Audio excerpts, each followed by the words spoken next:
And also, when we talk about thermal sterilization, mao na ni ang pag-preserve sa product. So once na butang na sa containers ang imuhang fish, then imuha na siyang i-heat into 121 degrees Celsius and pressure. Nganong 121 degrees Celsius man? It is because kapantay mo sa fish, di ba kung siya ka ng moisture siya, di ba pag moisture ang fish, active yun ang bacteria ana. So that's why need siya i-heat into 121 degrees Celsius para mag-in ang mga microorganisms, especially ang bacteria. And also, it kills bacteria and ensure food safety na safe po siya nga ma-consume sa mga consumers. Oo, corrections here.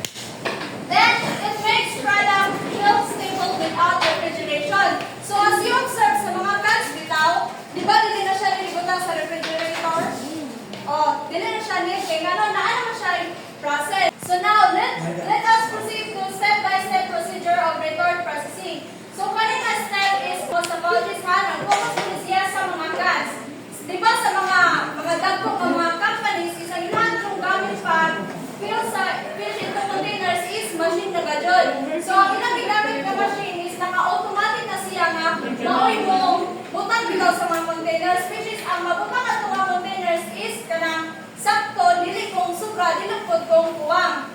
Kaya kung sakto, ang pag-fill sa fish into a containers, ang heat food ana is evenly distributed.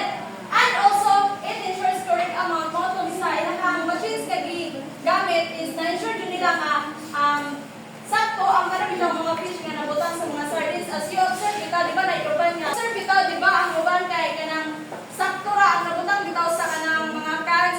Okay, the second step is all about sealing. So, best here, why do you think important na tightly sealed ang cans?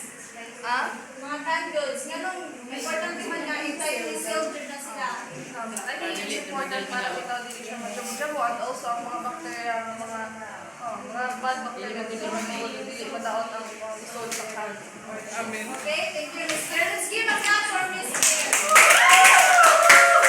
Okay, it is very important na naka-tightly sealed ang mga canned goods kahit para ma-prevent ang contamination. And also, kung ang iyong mga canned goods is naka-tightly sealed, dako ang possibility nga mo long last ang iyang shelter 1 to 5 years.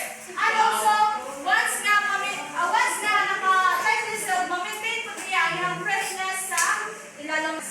So, the next one is step is heating.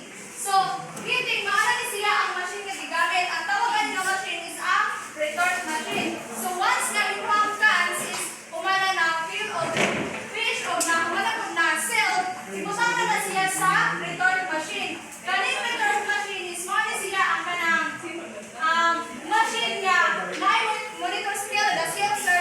Ang kanang monitor mo na siya ang basihan na pila ka temperature ang imuhang iset para mapatay itong mga microorganisms sa mga cans. So, as I've said earlier nga, di ba 121 degrees Celsius ang ato ang iset ang cans kay para mamatay yung pagayo ang mga microorganisms, especially katong bacteria.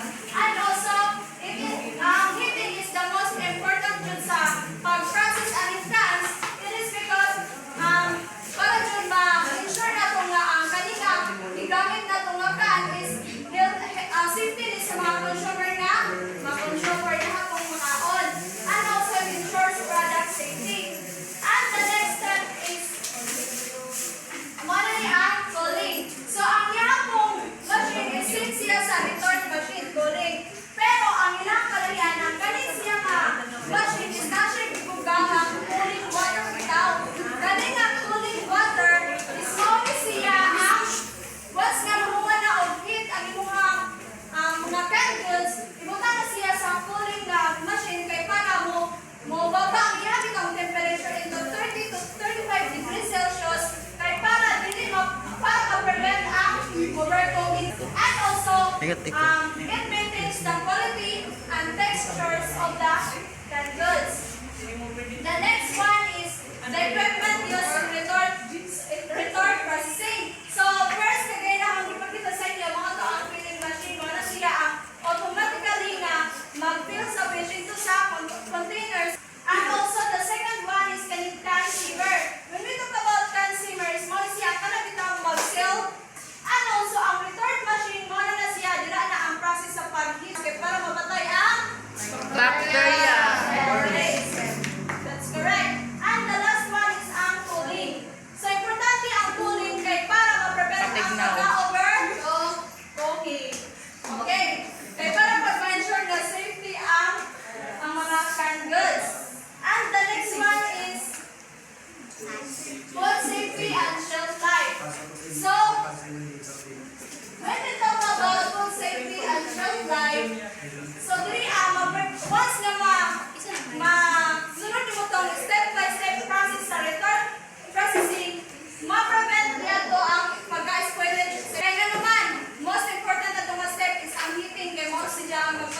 selling.